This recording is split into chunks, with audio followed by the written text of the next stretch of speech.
I was sitting on the bench inside the court that morning, my heart shaking like someone holding a crying child, when I heard Mama Kelechi call my name in a small voice. The judge had just asked the company lawyer why Kelechi was buried like a thief in the night. The whole court was shouting, the crowd pushing forward, and the company men looking scared for the first time.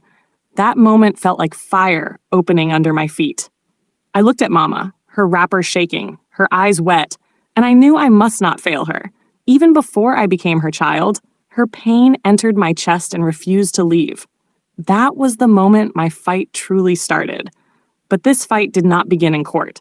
It began 2 months earlier on a quiet evening, right in front of Mama's house. I came back home to the village after many years in the city. City life sucked strength out of me, and after my father died, I just needed to breathe in a place that knew my name from childhood. I planned to rest for only 1 month, help my mother with her small shop, and then return to the city to continue my work. That evening, I was passing by Mama Kelechi's compound when I saw something strange. Her chair was outside as usual, but there was a young man sitting on the second chair. His legs were shaking. His hands were shaking. Even his voice trembled like corn leaves in harmattan. People began gathering, more and more, the way villagers gather when something serious is happening. I stopped too. The young man said he came because of Kelechi. Mama looked at him and waited. I could see she already feared the words coming. When he finally said what happened in Lagos, the whole place became silent. Even goats stopped moving. He said Kelechi died in an accident at a construction site. He said the company hid it. He said they buried him without telling his family. His voice was breaking as he spoke, and you could see guilt pressing his shoulders down. Mama kept shaking her head. She said a mother would know if her child died. She said Kelechi promised to return. She held her chair tight like someone holding the last truth in the world. But the boy kept explaining, and everything he said matched things only Kelechi would do. The crowd began to murmur. Some people cried. Others got angry. The truth was too heavy for the village.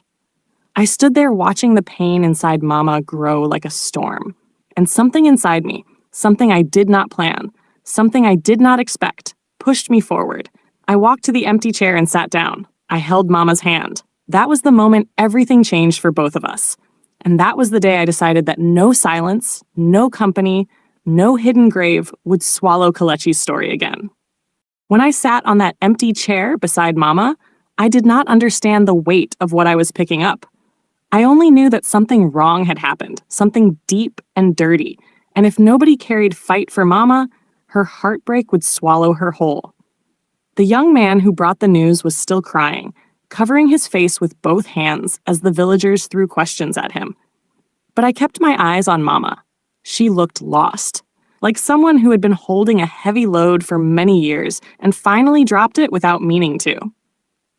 That night, I could not sleep. I kept thinking of Kelechi, a boy I had never met but now felt close to. I kept seeing Mama's eyes, the way they looked empty yet full of pain. I knew the company that hid Kelechi's death would never confess unless someone forced the truth out of them. I knew the young man's story was only the beginning. The next morning, I went to Mama's house. She was sitting outside again, but the second chair was empty. No one dared to sit there since the truth came out. Her wrapper was tied loosely, and she looked like she had not slept either. When I greeted her, she nodded but did not smile. Her voice was small when she spoke, like a child calling from far away. She told me she could not understand how her son died without her spirit feeling anything. She said she wanted answers, but did not know where to start. I told her I would look into it. She did not argue. She only touched my hand softly, the way mothers touch their children when they do not want to cry in front of them. That small touch sealed everything for me. From that moment, Kelechi became my fight. I went to look for the young man who brought the story. His name was Sodiq. I found him at the house of one of his cousins in the village. He looked worn out, like someone who had been carrying a secret for too long. When I told him I wanted the full story, he agreed to talk. He told me about the construction site, the bad scaffolding, the way workers complained, but the company ignored them. He said the accident happened late at night when only a few workers were present. He described how he and Kelechi were trapped, how Kelechi pushed him out first when the wood began to split, how Kelechi shouted at him to run, but before Sodiq could pull him out, a heavy beam fell and everything went dark. He said the company rushed in the next morning, not to help, but to silence everyone. They paid them small money and made them sign papers. They buried Kelechi quickly, so no police case would come. Sodiq said he wanted to speak out many times, but fear held him. When he finished talking, I felt anger rising in my chest like fire inside a cooking pot. I knew then that this was bigger than one village story. This was wickedness wrapped in money and power. I stood up from where I sat and told him he must follow me to Lagos to show me the site. He looked scared, but he agreed. He said it was time for the truth to stop hiding. As I walked back to Mama's house, I could see her sitting in front again, staring at the empty chair. And I knew that before this story ended, someone would pay for what they did to her son. Lagos greeted us with noise, heat, and the smell of buses that had refused to retire. As Sodiq and I stepped out of the park, he stood very close to me like a child afraid of being lost in a crowd. I could see fear in his eyes, the fear of facing what he ran away from. But I also saw something new, a small strength waking up inside him. Maybe it was because he finally told the truth. Maybe it was because he was no longer carrying it alone. We took a small bus to the part of Lagos where the construction site used to be. As we got closer, I noticed Sodiq's breathing changing. His steps slowed. He kept wiping his face even though he was not sweating. He told me this was where he and Kelechi used to sleep on the days they worked overtime. When we turned the corner, he pointed at a large fenced land that was now covered with new buildings.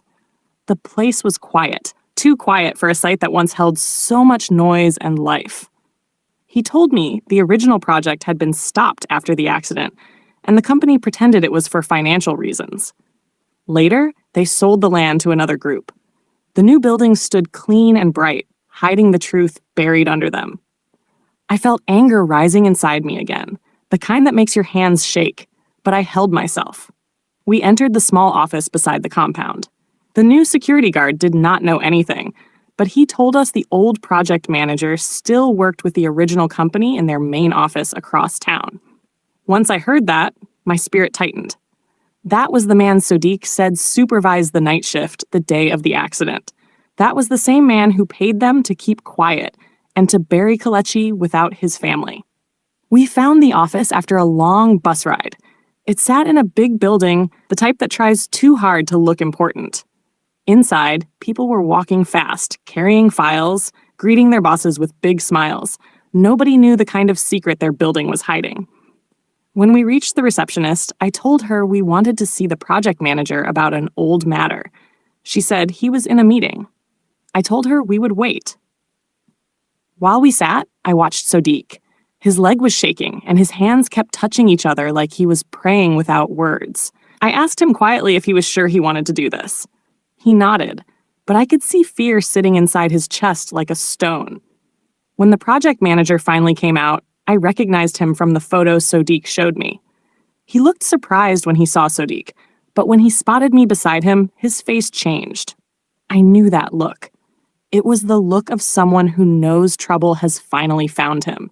He asked why we came. I stepped forward and told him we were here about Kelechi. The name alone made him stiffen. For a moment, he did not speak. Then he said he did not know what we were talking about, but his eyes were shaking. I told him we knew everything. I told him the truth would not die this time. People nearby were beginning to look at us. He quickly asked us to follow him into a private room. Inside that room, he tried to deny everything. He said accidents happen. He said Sodiq was confused. He said workers forget details over time. He said many things, all lies. But when Sodiq spoke, when he described the night of the accident with tears in his eyes, the man's shoulders dropped. He knew the truth had cornered him.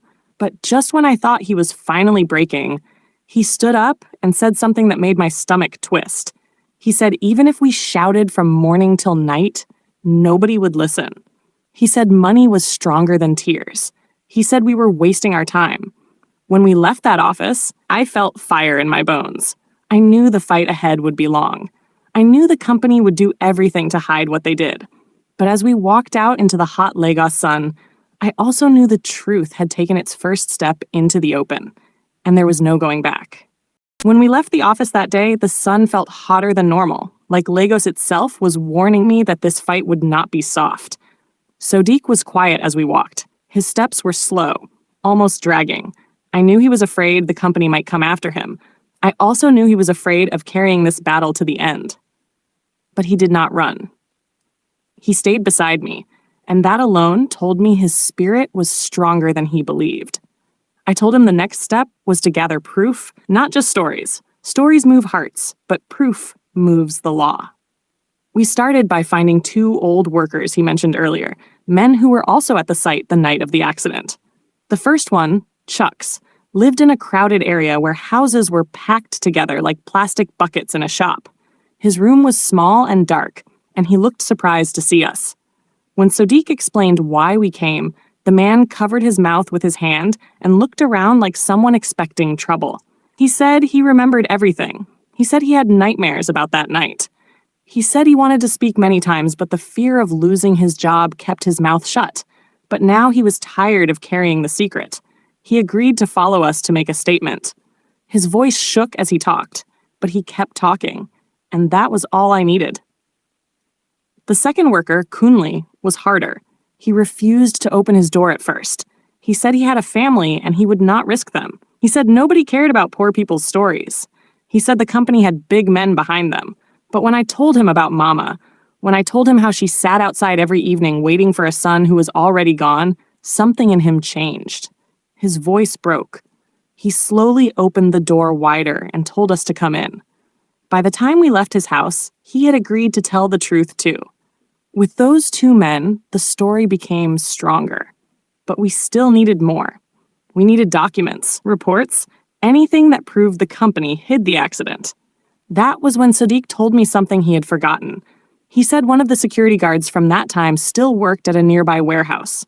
That guard had complained bitterly back then because he was forced to sign the silence papers too. We went to look for him.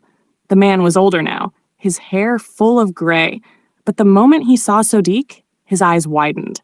He remembered everything. When he heard what the company told us earlier that day, anger entered his voice. He said he kept a photocopy of the accident report they destroyed. He hid it because he feared the company might turn the blame on him someday. He brought out an old envelope from under his bed, and when I opened it, my heart beat faster. The paper was old and the ink was fading, but it showed everything. Date, time, names, cause of accident, injuries, death. And under death, one name stood alone, Kelechi. I held the paper carefully as if it were fire. This was no longer just talk. This was truth on paper, truth they tried to bury. But as we prepared to leave, the guard warned us. He said the company would fight. He said they would try to silence us. He said they were not afraid of poor villagers or crying mothers. They were only afraid of noise and law. That night, as I lay on the small bed in the guest house, I kept thinking of Mama sitting outside with that empty chair. I kept thinking of Kelechi buried without prayer or goodbye. I kept thinking of the project manager's face when he said money was stronger than tears. I knew we had enough for a case, but I also knew we were stepping into a storm that could swallow us whole. And I was ready. The morning we returned to the village with all the proof, the sky was gray, like it also carried the weight of what we were bringing. Mama was sitting outside as usual. This time the second chair was not empty. She had folded a wrapper and placed it on the seat, almost like she wanted the chair to feel someone was coming. When she saw me and Sodiq walking toward her, she stood up slowly, her eyes asking questions before her mouth said anything. I sat beside her and placed the document in her hands. She opened it, her fingers trembling as she traced her son's name on the paper. She did not cry. She did not shout. She just held the paper on her chest, as if trying to pull her child out of the ink. The villagers started gathering again, whispering, pointing, waiting. When Mama finally raised her head, her face looked older and stronger at the same time. She said, "We must fight." She said, "Kelechi must not disappear again." The next days were filled with running around. I went to the nearest legal center to start the case. At first, the man in charge looked at me like the matter was too big for a village girl. But when I showed him the statements from Sodiq and the 2 workers, and then the photocopy of the destroyed accident report, he sat up straight. He said this case could shake the whole company if we pushed it well. He agreed to help. We filed the case, and soon news spread. Some people in the village feared the company would send trouble. Some warned Mama to stay quiet, but she refused. She said silence already cost her too much. Sodiq stayed in the village while we prepared. He was afraid, but he did not run. The 2 other workers arrived days later, ready to stand in court. When the hearing date came, the court was full. Even people who did not know Mama came to watch. The company arrived with big lawyers wearing fine suits and proud faces. They acted like this case was a joke to them. But when the judge entered and the statements began, their faces slowly changed. Sodiq spoke first. His voice cracked, but he did not break. Then Chucks and Kunle told their own parts, each one adding weight to the story. When the judge asked for documents, I handed him the old report. The courtroom became quiet. The company lawyers whispered among themselves, their confidence leaking away like water from a cracked bucket. The project manager was called next. He tried to deny everything. He said the document was fake. He said the workers were lying. But when the judge asked him simple questions about safety records from that year, he stumbled.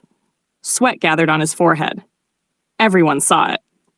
When it was my turn to speak, I stood and told the court what this case meant. I talked about Mama waiting every evening. I talked about how Kalichi was buried without his name, without his family, without honor. I said no mother deserved that kind of pain. I said truth cannot stay underground forever. When I finished, the courtroom was silent. The judge ruled in our favor. He ordered the company to pay for the wrongful death. He ordered them to make a public apology. He ordered a full investigation into their past projects, and the project manager was taken away for further questioning. The moment we stepped outside the court, the crowd lifted Mama up in joy. She held my hand tightly, the same hand she touched the first day I sat on her empty chair. She whispered something only I could hear. She said her son could finally rest. When we returned to the village, the chair outside Mama's house remained, but it was no longer a chair of waiting. Some evenings, I sat with her. Other evenings, I left the seat empty in honor of Kalechi. The story that began with silence ended with truth standing tall. And from that day, Mama never sat outside alone again.